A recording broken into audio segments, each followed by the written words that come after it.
ఒకసారి కుందేలు మరియు తాబేలు ఒకప్పుడు ఒక అడవిలో నివసించేవి. ఒకసారి కుందేలు తాబేలును చూసి నవ్వుతూ, నువ్వు ఎంత నెమ్మదిగా నడుస్తావో నేను చాలా వేగంగా పరుగులు పెడతాను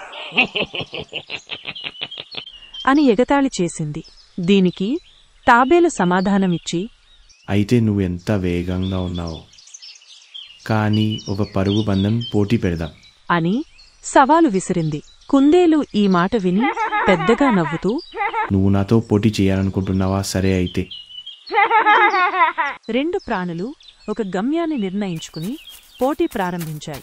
కుందేలు పరిగెత్తుతూ చాలా దూరం పరుగులు పెట్టి తాబేలు చాలా వెనకనే ఉందని చూసి ఒక చెట్టు కింద కూర్చుని విశ్రాంతి తీసుకుందాం అని అనుకుంది.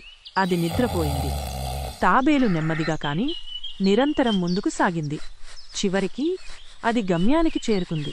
కుందేలు లేచిపడి గమ్యానికి చేరుకున్నప్పుడు తాబేలు ముందే గమ్యానికి చేరుకున్నదని చూసి ఆశ్చర్యపోయింది. ఈ కథ మాకు నిరంతరం కృషి చేస్తే విజయం సాధించవచ్చు అనే పాఠాన్ని చెబుతోంది.